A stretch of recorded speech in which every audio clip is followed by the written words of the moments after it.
I am indeed muted. I should be unmuted now. Thank you, now they're all pouring in. I'm getting... So I have to ask again, can you hear me now? There was something wrong on my side. It was staring me right in the face. I was just looking at the wrong place. Let me know if you can hear me okay. And again, thank you very much indeed for those of you who let me know. Oh man, it was so close to being the perfect start. So yeah, welcome aboard. Welcome to the shed at the bottom of the garden. I'm usually here with my British Standard cup of tea. I didn't get my timings perfect this evening. I was just putting the kettle on, looked at the time, thought I better get down to the bottom of the garden. Great, so all the comments are coming in now. The sound is okay, we got visuals. I think we're going to be okay. Now, what was I just about to say? Yeah, only thing I want to say before we jump in is that my plan for this evening's presentation was that I was going to take the training I did about a month ago. So if you were on a training with me about, kind of towards the end of January, and you saw that training, that presentation, my plan was that today would be like that, but tweaked a bit, maybe change a few slides here and there. But because I'm a complete idiot, I've gone ahead and created something pretty much brand new. So you might notice a few slides in common at the beginning, at the end, but pretty much everything in the middle is new and different. So yeah, I hope you like it. So with that said, I think I'm gonna get cracking. Just quick look at the yeah, I think everyone is saying that everything is, even got 100%, which is excellent. Great. Let me get the slides up. And yeah, so that's kind of the theme of what we're talking about here. A kind of a give and take between agile teams and leadership management, for want of a better term. So if you're on this training right now, you're aware of, I'm guessing you're aware of what we might call the difficulties of working in an environment, in an agile environment, first of all, but also an environment where you get to look after, you get to be responsible for one or more agile teams. So that I hope by the end of today, you'll at least understand where some of that friction comes from. And I hope we kind of can take you a little bit further than that to start kind of breaking down some of those barriers. So my name is Gary Strawn, just in case we haven't met before. This is where I am right now, in the shed at the bottom of the garden. And this is the part, by the way, that I talked about last time. But I am gonna tweak it a little bit. So, but if you wanted to get a cup of tea, maybe you've just about got time to do that. So yeah, my name's Gary Strawn, and I always say that I used to have a proper job. I was a product manager, then I was a marketing manager, eventually I was a business development manager. And one of the things I didn't like about that role, it felt like the more senior I got, the more meetings I was invited to. And I really didn't like those meetings. When the .com thing was happening, all of a sudden my meeting-filled job looked very unattractive indeed. So I jumped over and I took really the only transferable skill I could, joined an IT company as a project manager. I was particularly poor at that. Project management, I found out very quickly in the .com era, was a very much shorter thing than I'd been used to in my bricks and mortar previous life. So I went for business analyst, which suited me much better. But I eventually got to the point where I kind of wanted to get in and do the actual work. So at the ripe old age of, I'm not even going to say it, I became a developer and finally achieved my ultimate aim of pretty much avoiding all meetings. I really was spending my day in a dark corner rattling out code on my keyboard. And then Agile came along and ruined my party. All of a sudden, I was back in all kinds of meetings, stand-ups, sprint reviews, planning sessions, retros. It seemed like there was a meeting for everything, and it all felt like. And if there are any developers here, you may have felt the same. A lot of this felt like a huge waste of time. You know, time that could be better spent in my darkened corner. But after a while, the pieces fell into place for me. I started to figure out why it was that I was doing, why it was that we were doing the things that we were doing. And I realized that this was a coming together of my old world and my new. It was like, I even have a graphic for that, fantastic. My business background and my new developer background kind of coming together in this thing called Agile. And when I started the channel that you're on right now, Development That Pays, that's basically where the name came from. I was looking for a name that described that intersection between the business world and the development world.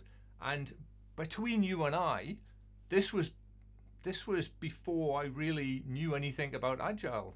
I was interested in this kind of biz dev interplay even before Agile came along. But I was very aware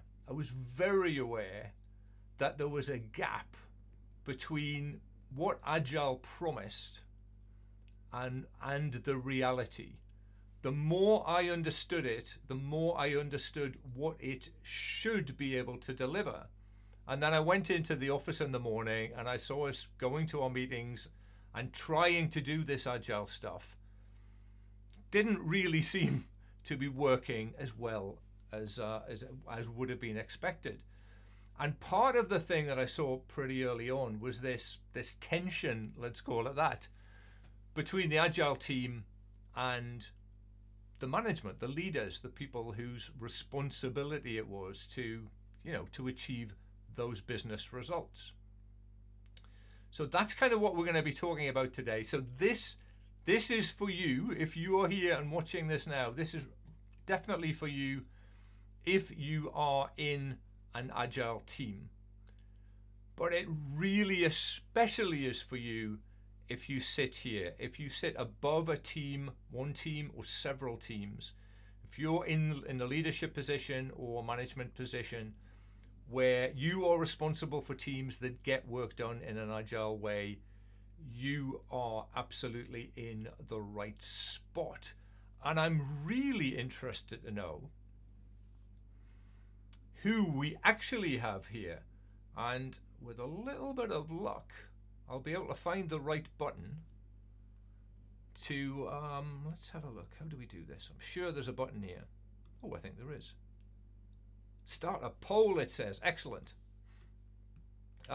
Unfortunately, it wouldn't let me. I couldn't figure out, maybe that's the better way of putting it. I couldn't figure out how to do this ahead of time. So I'm just going to do a very quick poll and see if I can drop it into the chat. So who are you?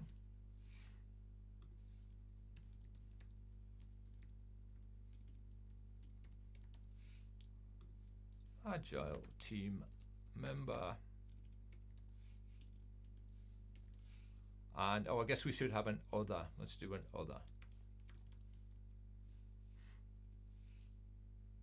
Boom. All right. I found the button that makes things happen. Let me do this. Made a mess of it.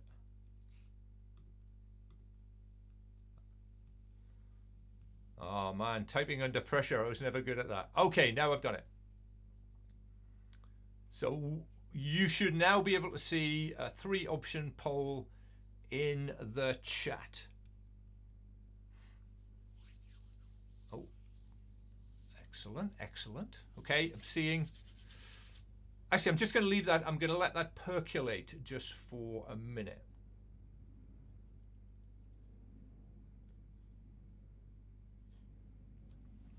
Because there is a little bit of a lag between me talking and you guys out there receiving.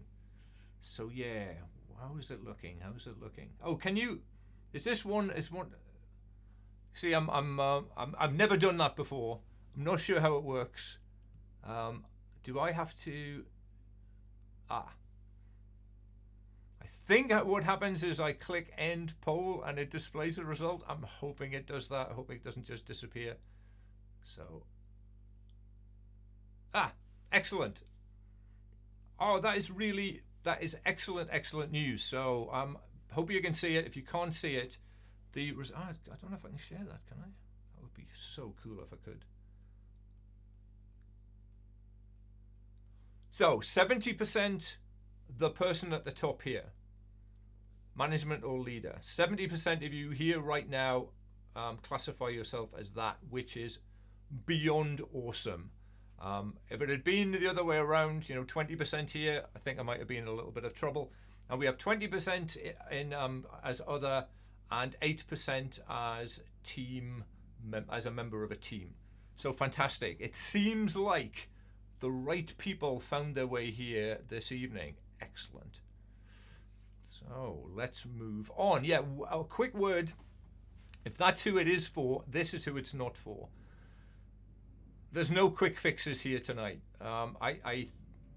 You might find out by the end of today that the problem is more difficult to address than you thought it was. I hope that's not the case. But yeah, certainly there are no quick fixes. There are no dirty tricks. There are no angles and schemes here.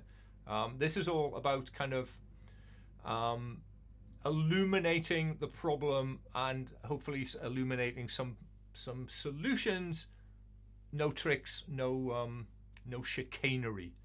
It's also not for you if for you it's all about the business and to hell with the Agile teams. I think what you'll also find, I'm very happy that there's some people here who are part of Agile teams. I'm happy for them to hear everything I'm going to talk about here tonight, because this isn't business results at the expense of Agile teams. I'm looking for a win-win situation because I think that's the only thing that works long term.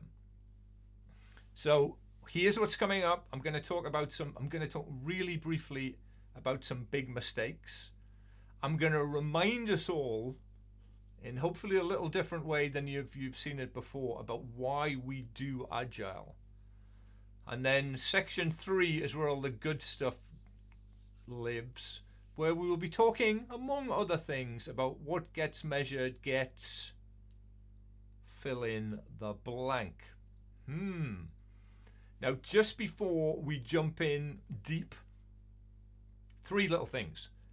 First of all, I learned something when I did this in January. I learned a very valuable lesson, and that was that I couldn't keep up with the chat because something amazing was happening. People were chatting with each other about issues that were raised, and that is fantastic. So I would encourage you to do that. Let's do that again. However, what it meant was that I lost some of the questions that were asked, and so I want to be able to find the questions if you ask me a question. So the trick to that is if you start your question with a Q, so Q : and then ask your question, I'll be able to find them more easily. Yeah. So chat away, please do. Loved seeing that last time. Only asks the question without a Q, but next time I'm going to insist on it. Only then re-asks the question. So here's a fantastic demo of what I'm talking about. If I just find my mouse. Only asks, will there be a recording, and starts with a Q, which is fantastic. So yes and no. And what I mean by that is this live YouTube thing will stay here until it gets taken down. And I'm not going to say yet under what circumstances it will be taken down, but I might reveal that a little bit later. So yeah, thanks for that question, and thank you for beginning it with a Q. Next small thing, I'd like you to relax, because this is not one of those salesy presentations where a talk for 40 minutes or whatever it'll be, and then sell you something. I won't be doing that. I will be talking to you about something else, which is kind of the opposite of selling you something. I kind of like to offer you my assistance if appropriate. More on that as we get there. All right, straight in now to part one. Some big mistakes. Partial agile. As you can see from what's at the bottom of the screen there, I went Googling for a politer way of saying something that I really wanted to say. So this is kind of the big mistake, really, is doing agile but not doing it properly. I think that's a way of saying it fairly politely. The Scrum. So let's take Scrum for an example. And this thing is not Scrum specific. If you're doing Kanban, if you're doing Scrumban, whatever you're doing, I think what you'll hear here is will be applicable. But if we look at the Scrum Guide, it's a relatively short document, but there are quite a lot of words in it, right? To say that you fully comply with Scrum, that you've read every single part of this and you can say, yeah, my team does that. That's a relatively tall order. What's a much less of a tall order is to look at, well, I'm gonna zoom in into the table of contents. So the table of contents summarize really nicely what Scrum requires. There are 3 principles, 5 values, 3 roles, 5 events, and 3 artifacts. Now, I don't know about you and your teams, but my experience has been that even the table of contents list of requirements, I'm pointing the right way now, is a tall order for many organizations. Many teams do not comply with all of the things that you see there, even if we take out the ones that are a little bit ephemeral and difficult to measure. You know, there are 3 roles required in Scrum. We need developers, we need a Scrum Master, we need a product owner. I've worked with lots of teams that can't claim to have all 3. And those 5 events, the sprint, now I wish I'd made it much bigger. The sprint planning, daily Scrum, sprint review, sprint retrospective. I see teams all the time that have dropped 1 or more of those. So yeah, there's a lot of, I will have conversations along. I mean, I don't really do this, but I imagine conversations. What do you guys do in your organization? Oh, we do Scrum. Does every team have a Scrum Master? No. Do you do retrospectives? No, we found you know what I mean. Yeah. Another mistake that I see too often is depending on the wrong things. And I'm not going to say any more than that just now because that would spoil something that's coming up a little later. I think related to that is measuring things that you don't want.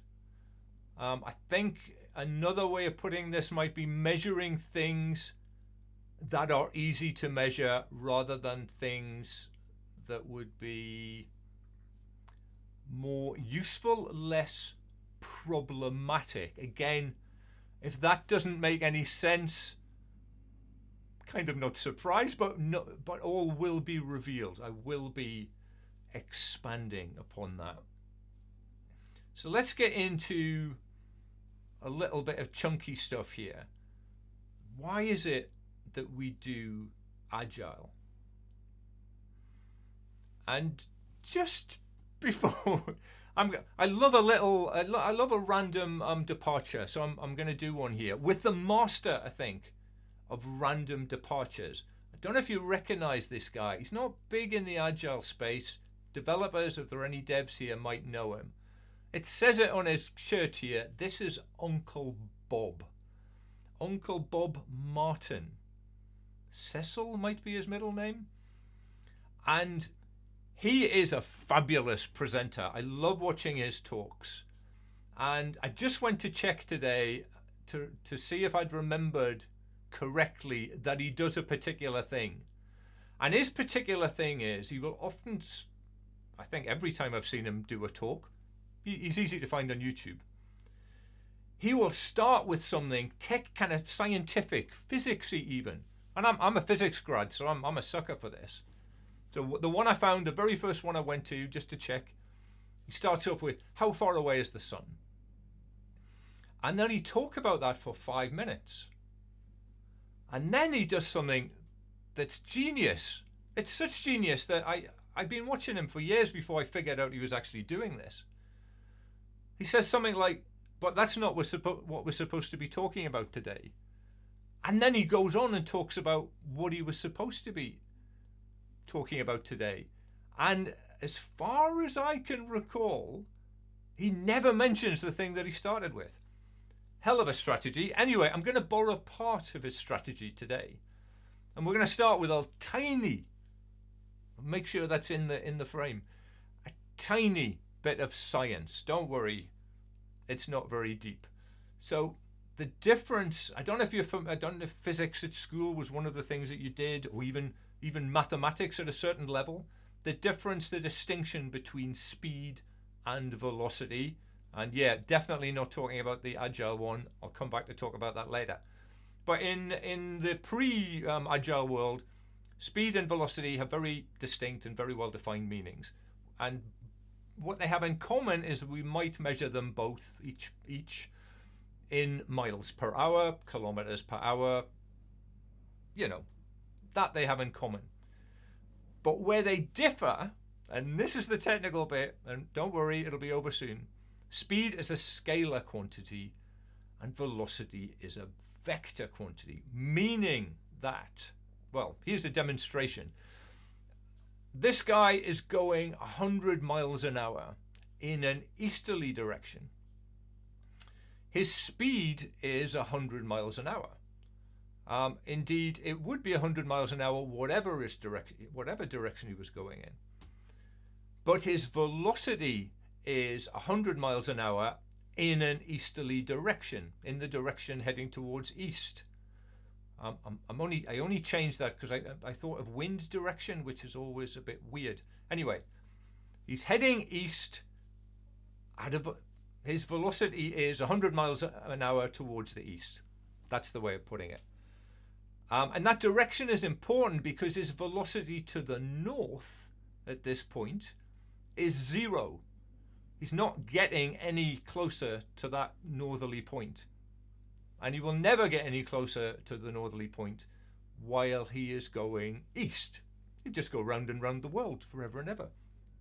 So, speed is about moving. Velocity is also about moving in a specific direction. That's the distinction. So velocity is a combination, if you like, of speed and direction. It's kind of like engine and steering wheel. And this, I think, this is kind of my mental model of a big difference between waterfall and agile.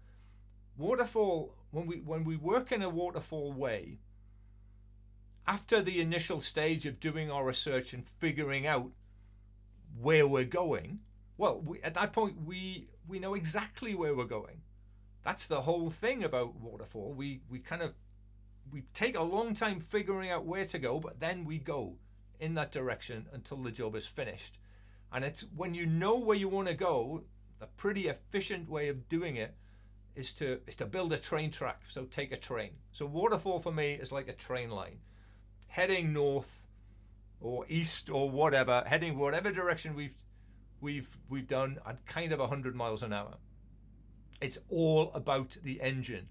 Once you're set, there's no need for steering, right? Where the rail line will just take us all the way there. Now, Agile is different, and if we go back to the Scrum Guide, the 3 principles there that are far too small to read, sorry about that: transparency, inspection, and adaptation. It's kind of the opposite of knowing where we're going. We kind of, what those 3 things, those 3 principles form part of empiricism. And empiricism says we start really from no assumptions. we do some work, we get it in front of someone, that someone being the customer, and we alter course from there. So it's almost like we're saying, we don't know where we're going. And if you don't know where you're going, I think it's best to go in a car, because for a car, it's really easy to course correct as we get more information. You know, we can course correct. I've already said it. So Agile, I think, is much more, well, yeah, it's more balanced, I think we could say. The engine is important. The steering wheel is important. The direction is important. And my question for you is, which is most important? Drop a 1 in an Agile world, I should probably add. So if for Agile, is it more important to go fast, or is it important to go in the right direction? If you think fast, if you think it's engine, give me a 1 in the chat. And if you think it's the steering wheel, give me a 2. That was almost another 1. And I shall pause and take a quick drink while we're waiting. I'll do it off camera.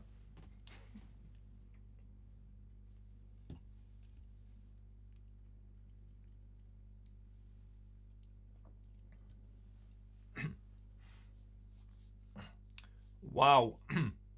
I need to come up with harder questions. Everyone said 2.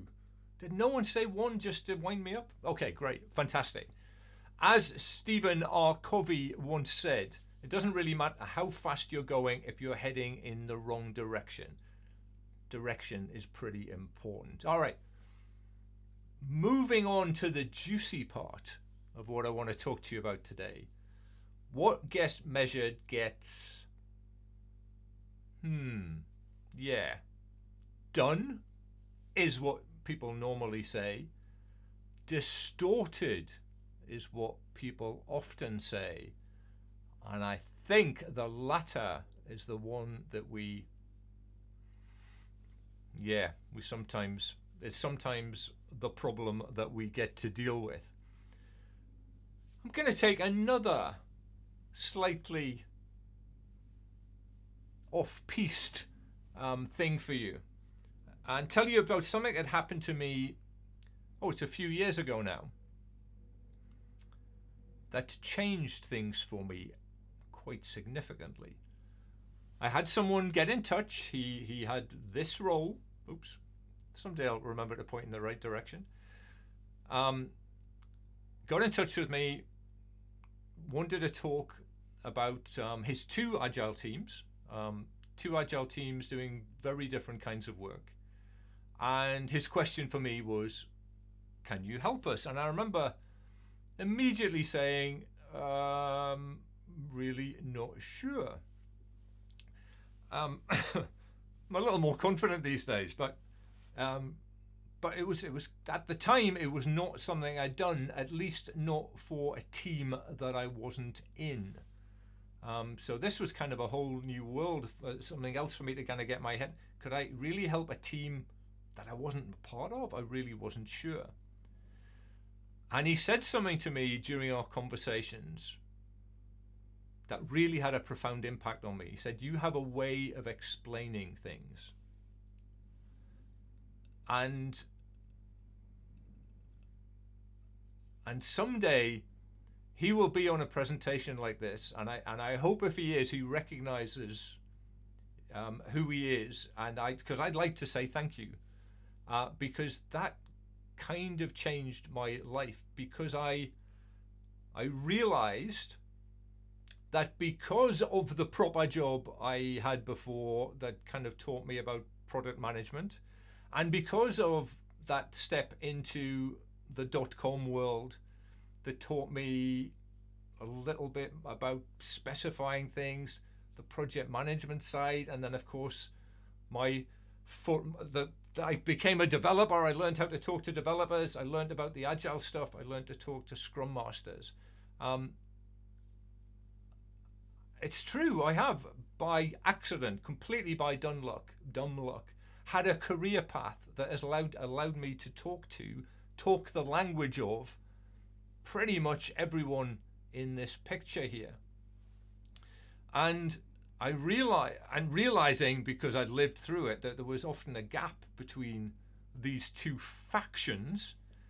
I kind of realized that actually not just a gap, but sometimes a dirty great wedge.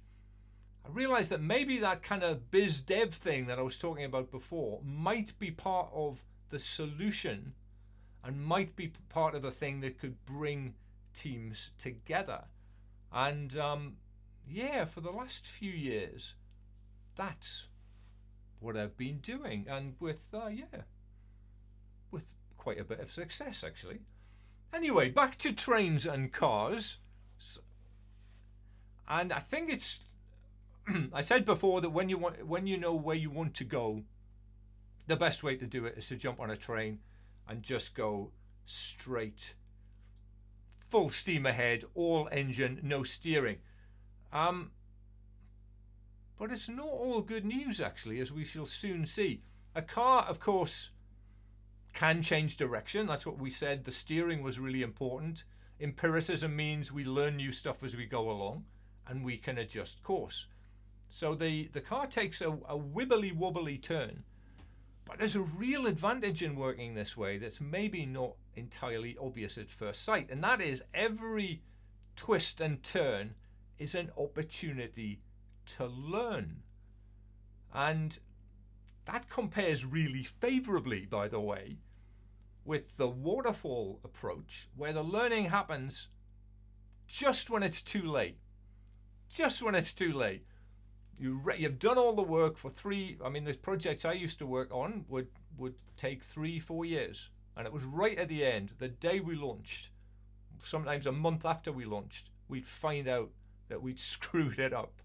That doesn't happen in Agile. We get to learn all the way along.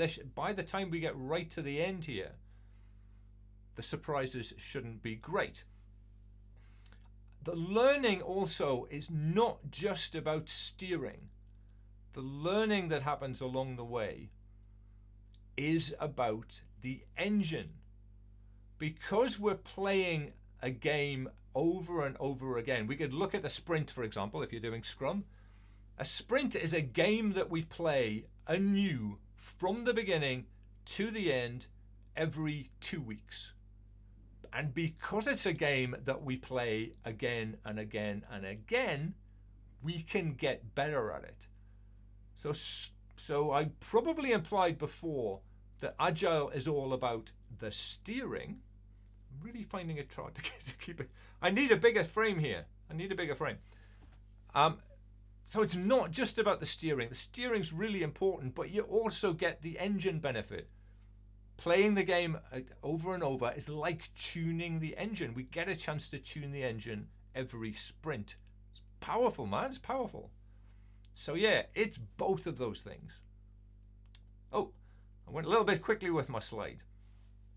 What I wanted to say just before showing that other slide is, this is built into this realization that I've just had when I was making these slides, is built into Scrum. It's built into Agile, really.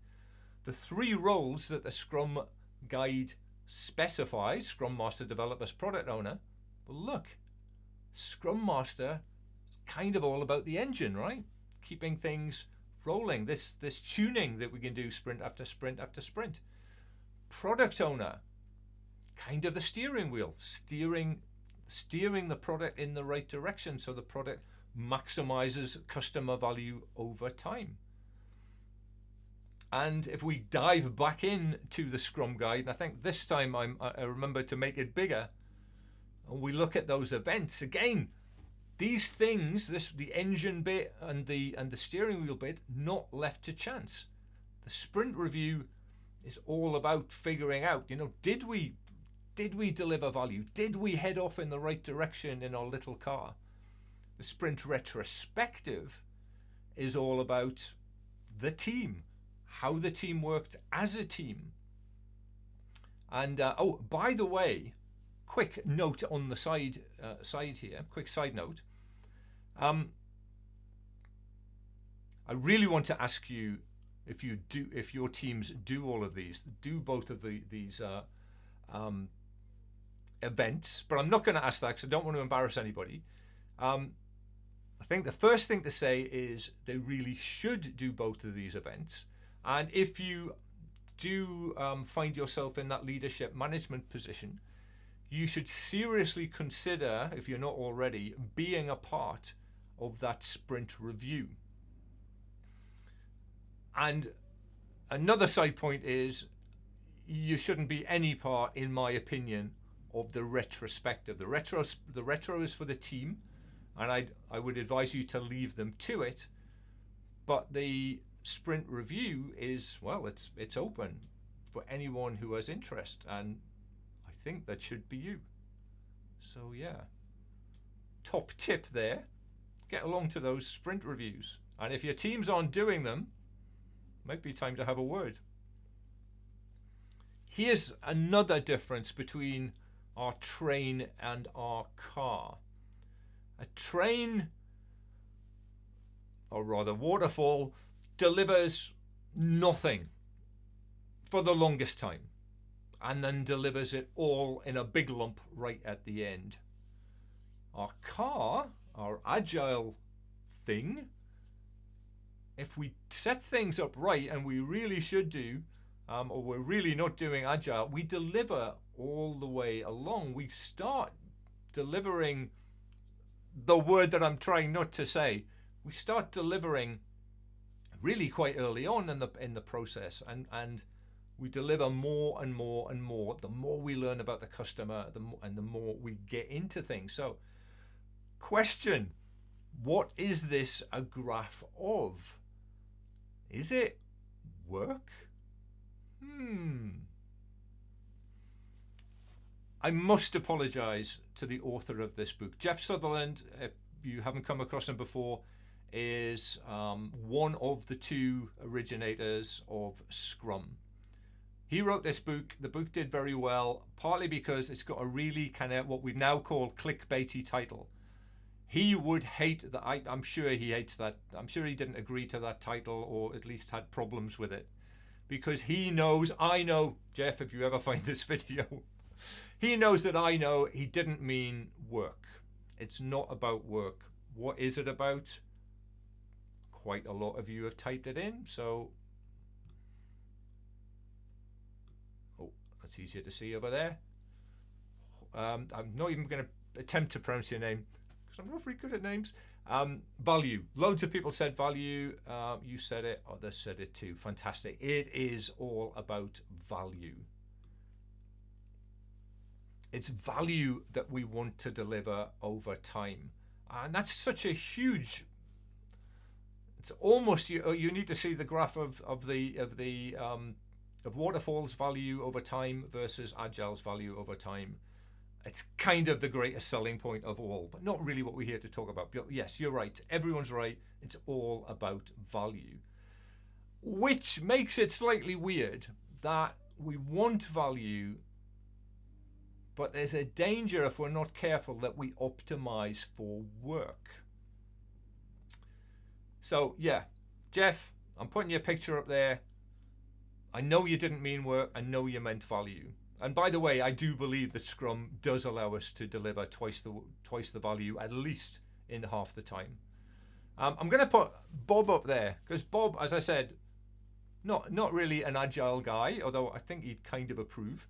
But Uncle Bob once said, and I like this quote a lot, a good architect maximizes the number of decisions not made.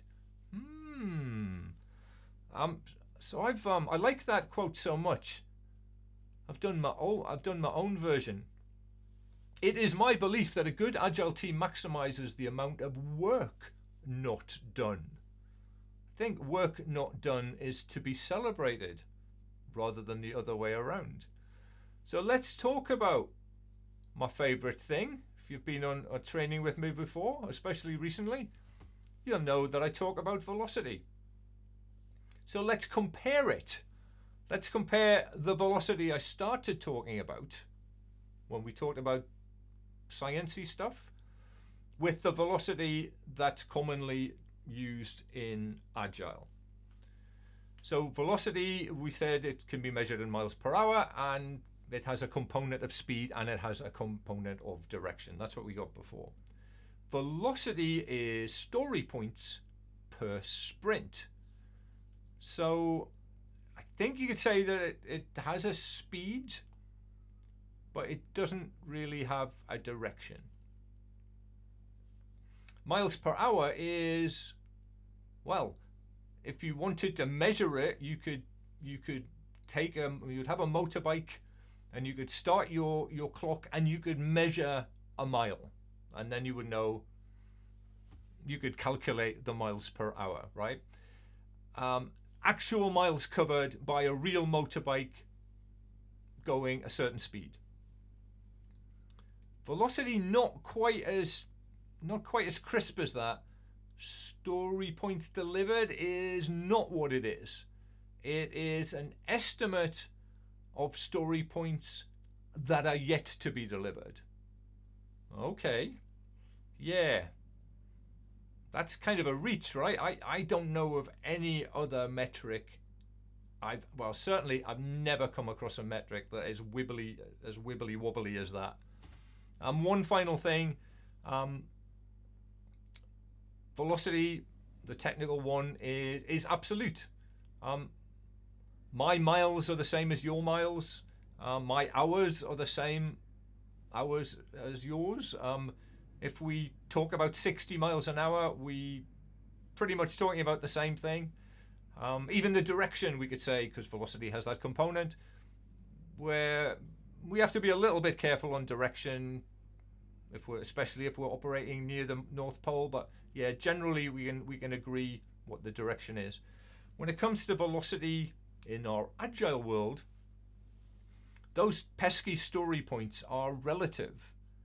And it's worth stressing that they're relative. They're basically team specific. The team calibrates their own story points. And one of the consequences of that is you can't use velocity, you can't use story points per sprint to compare performance between teams. They're incomparable. And one of the friction points that I've experienced, and you might have seen it too, is that not everyone's aware of that fact. And even if you are aware, it's kind of difficult when one team's pumping out 1,000 story points per sprint and the other one's doing 500. It's pretty hard to look at that situation and not wonder if something's wrong.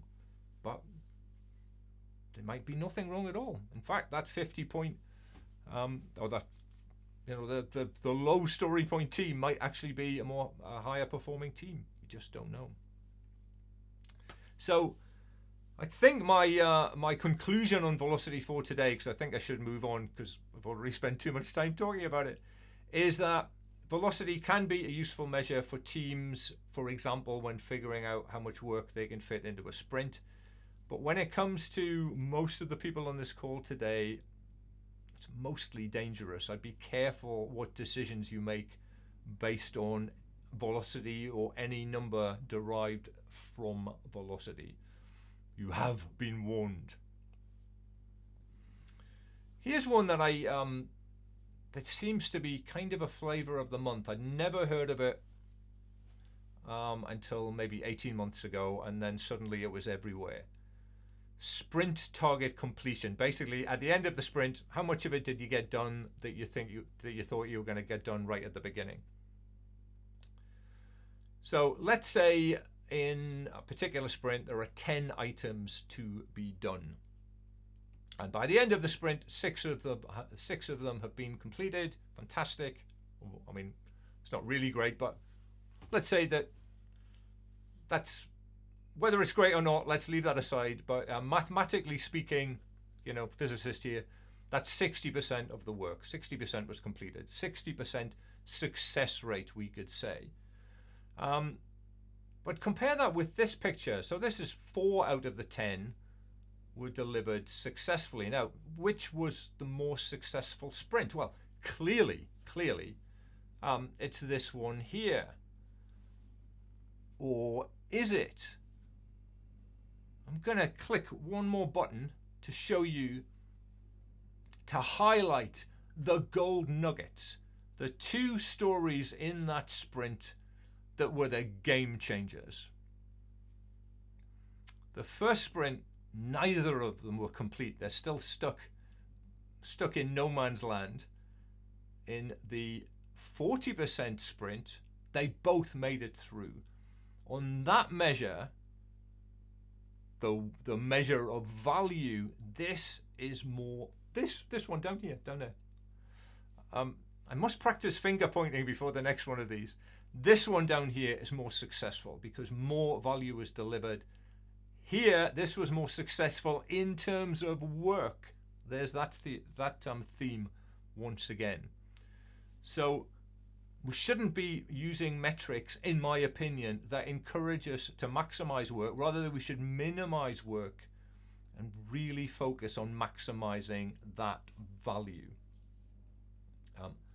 Just going to, I set up my cues. Yeah, great. I was just checking for questions. I think we're, Michael, I see yours.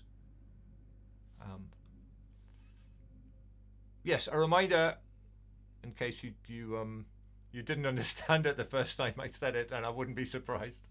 If you'd like to ask me a question, prefix it with a Q so I can find it easily. Brilliant. Just make that go away. Great. Back in action. Yeah. Oh, I should have gone to this slide more quickly. Here, it has been my experience that good teams will naturally maximize value. Meaning that given the choice between getting more work done in a sprint and getting the important stuff done, they will focus naturally, almost as if their life depended on it, on getting the important stuff through. And I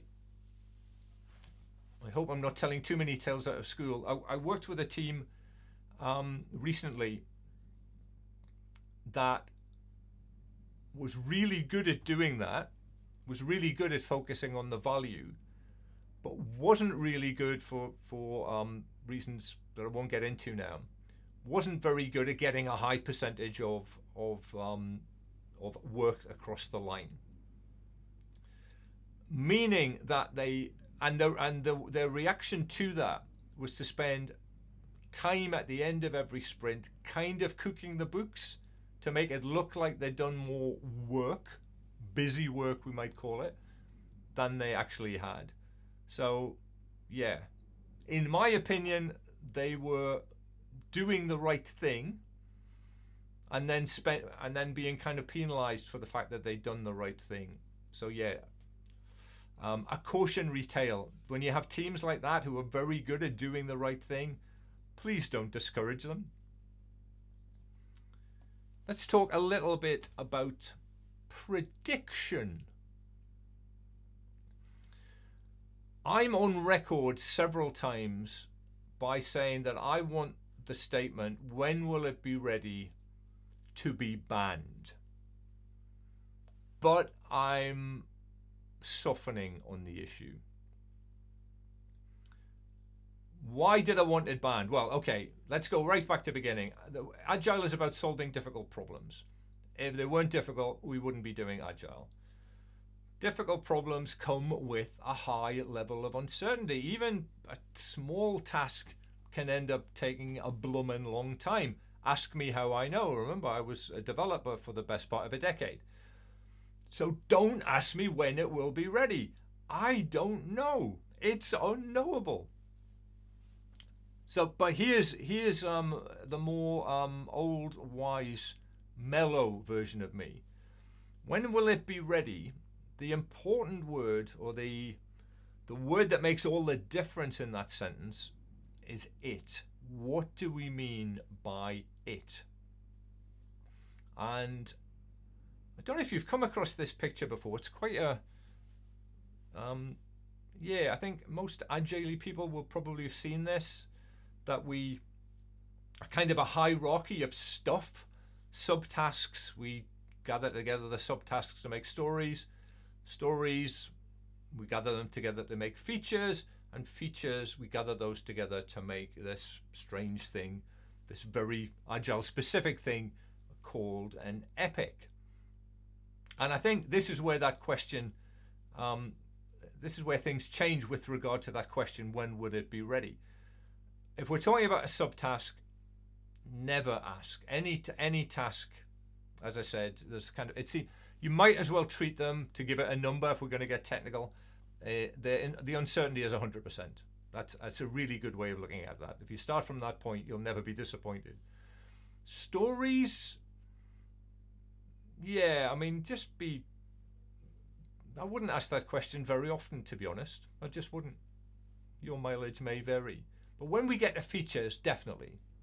If you're planning a new feature, if you're figuring out how much it will cost, how long it will take, absolutely valid to ask that question. Do not hesitate. If your team says that they can't tell you, well, send it to me. I will have words. And certainly by the time we get up to an epic, you definitely should be able to say, when will it be ready? And I think with it, I don't know where it flips from one to the other, but we're kind of on this continuum between an estimate at the bottom, I hate estimates, and forecasts at the top. I love estimates. So yeah, small things, don't hang your hat on them. It's dangerous and it's annoying. Don't do it. Oh, and worth mentioning that there are at least 2 ways of forecasting without ever estimating. So when you ask for a forecast for your epic and someone says, yeah, but that's a hell of a lot of estimating, mate. Not necessarily. You can do it without it. Again, send the team to me. I'll have more words. That circular picture, that nested Russian doll kind of model of tasks into stories, into features, into epics. It's a little bit too clean, and I like to think of it more of as kind of blocky. So a bunch of blocks, a bunch of task blocks make a story, in the same way as a bunch of story blocks make a feature, and feature blocks make an epic. Okay, that makes sense. What's this holy blocky thing that I'm talking about? Well,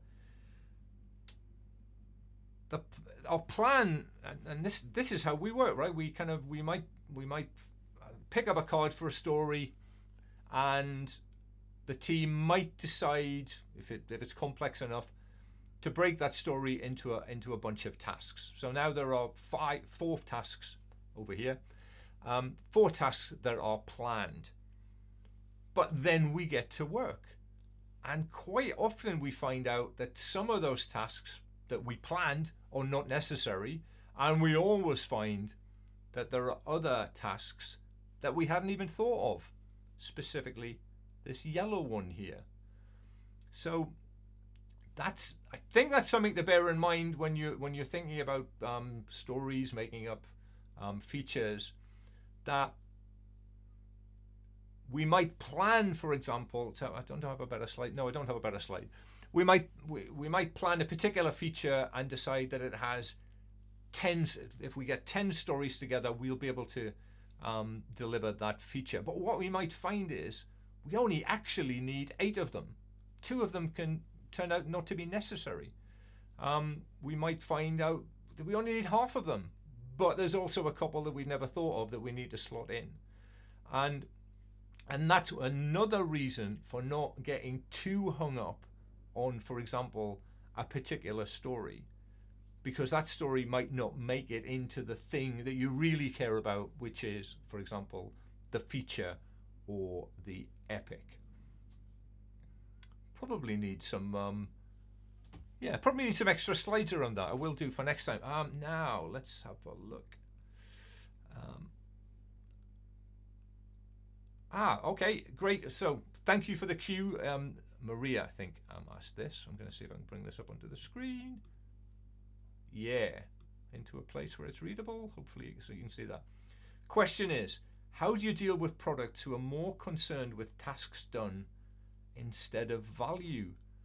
Oh my goodness.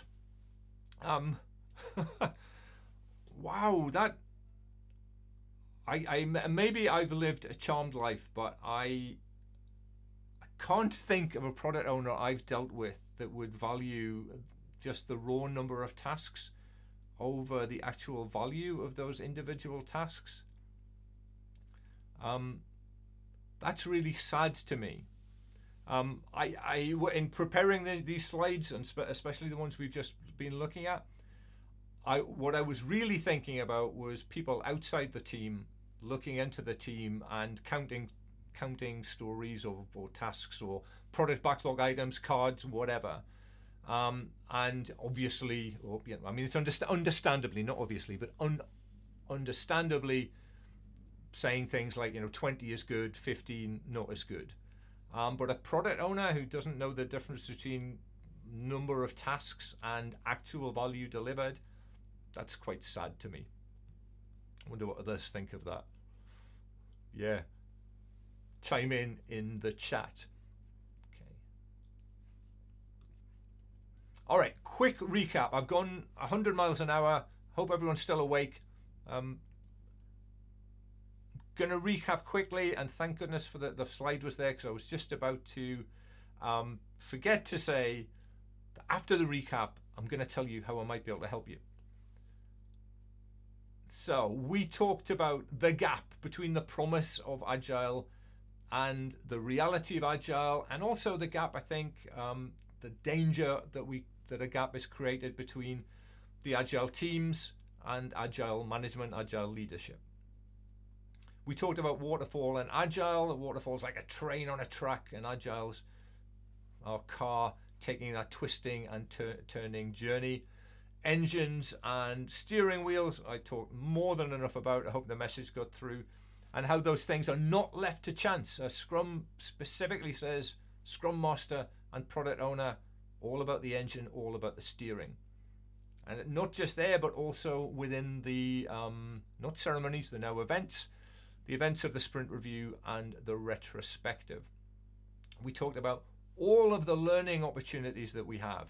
Learning how our product might develop, as well as how our team might develop in a way that basically the waterfall approach never gets to learn, or learns all of those lessons when it's just too late. We talked about that value that builds over time, the value that only arrives right at the end with a waterfall project. And we talked about minimizing work and maximizing value, and being really careful about what we measure and what we predict, because it can lead us to get those priorities flipped. We talked about when will it be ready being a valid question to ask sometimes, even for me, as long as we're talking about some things towards the top of this list. So I hope you can see the power of some of the stuff that we've been talking about today. And I hope this has gone some way towards, if there was a wedge between many of you guys here and your Agile team or teams, I hope at least I've shone a light here and hopefully helped you take the first steps towards removing a wedge that might have been between you. And I think it's true to say that what we've talked about today is try to keep it simple, but certainly not easy. Not always easy when you're faced with a real team in a real situation. And right now I have a little bit of a window of opportunity. I've gone ahead and I've cleared out my schedule for tomorrow and Friday. If you're watching the replay, I'll come back and say a word or two about that in a minute. And I'm gonna offer you the chance to jump on a call with me. I've been looking at teams in this way for quite a long time now. I'm getting pretty good at diagnosing, what might be going wrong and what the next steps would be. And I'd love to give you a chance to, I'd love to chat about your situation and hopefully help you, as I said, take those first steps. So we'll jump on a Zoom call. We'll look at your situation, what's going wrong. Hopefully there'll be some things going right to talk about as well, and how to fix it, what we might do as those first steps. So you leave, I've done a lot of these calls now. Always make sure people leave with a plan of action. And if we get on that call and it feels like it might be a good fit, we might then discuss the possibility of working together. That's all it'll be. We'll just be talking about the possibility. If we do decide that's something that we want to explore, that would be a separate call indeed. Not indeed. It would be a separate call altogether. That was the word I was looking for. It all starts with a call. It's going to be on Zoom, unless you really want to do it some other way. It's usually handy for me for us to be able to see each other. And now I have to invite you to click the link, which means I'm going to have to go and find it, and I'm going to drop it in the chat. There it is. Copy here.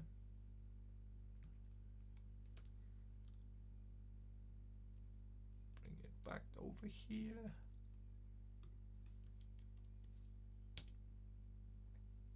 All right, hopefully you can see that is in the chat right now.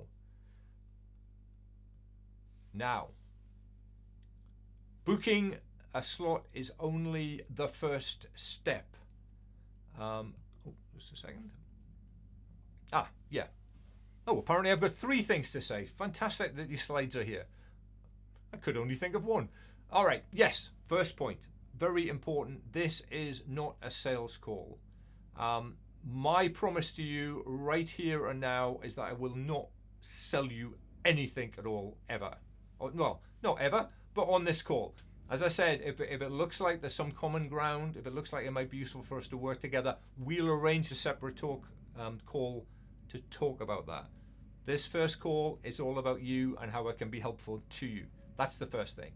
The second thing to say, which is the one I remembered, the second thing is that when you book a slot, hopefully that link works.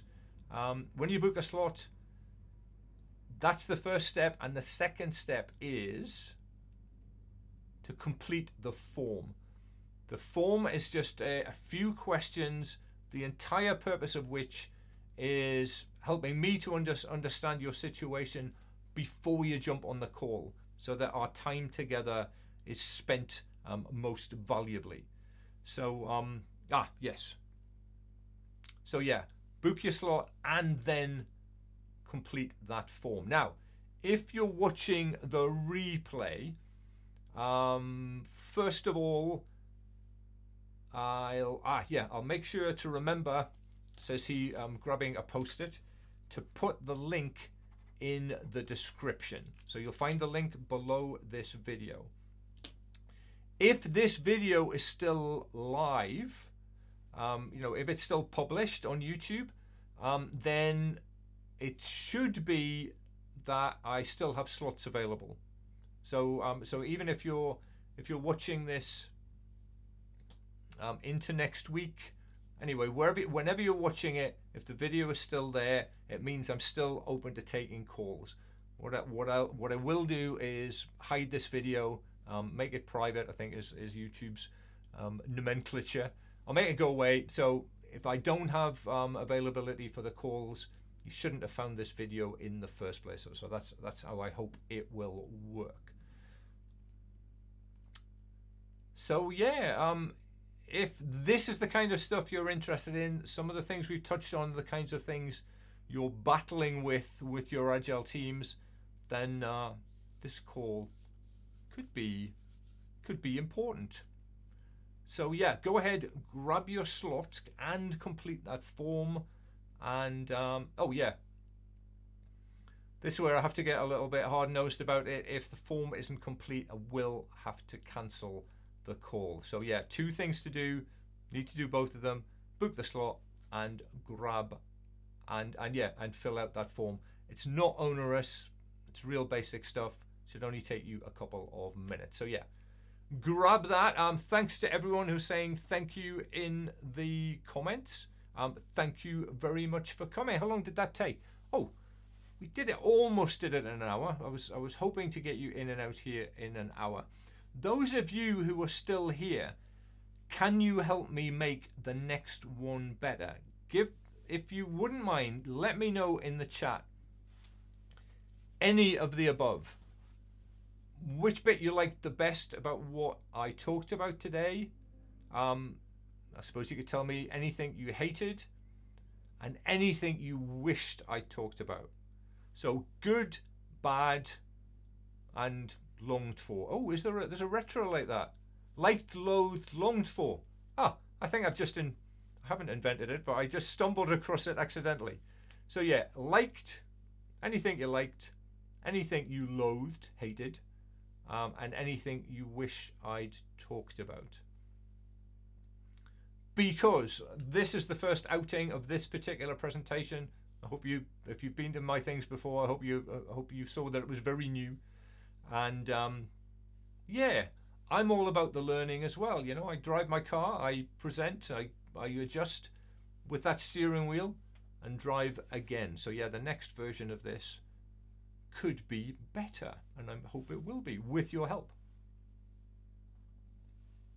And again, if you're watching the replay and you've made it this far, same question to you. I think the chat might not be available, but the comments below the video are. So yeah, let me know good, bad, and stuff you think would have been there. And with that, my thanks to everyone who's saying thank you. Thank you very much for taking the time. I hope you felt that was an hour well spent. And if you have booked actually, I'm going to drop the link to the call into the chat one last time. Grab that link. Now is your last chance, as I'm about to push that big red button. Ah, okay, this is good. Oh, just in a suggestion.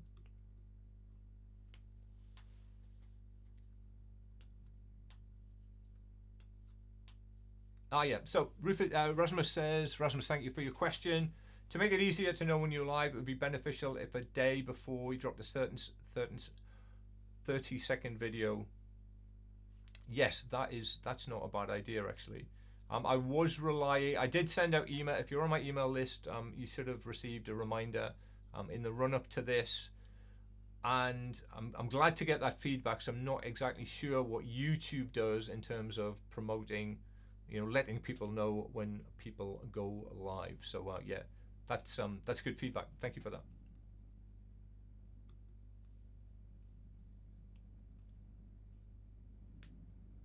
Any last questions, comments, complaints?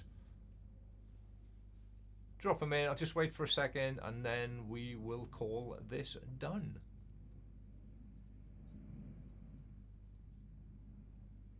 I think we're good. Again, thank you very much for your time. Those of you who booked a call, I very much look forward to it. I always like doing the calls, and people who take the calls really seem to enjoy them. Hopefully get a lot out of them. So yeah, excellent. Brilliant, we did it. There's a cold one waiting for me at the top of the garden. So with that, oh, actually a couple of comments just.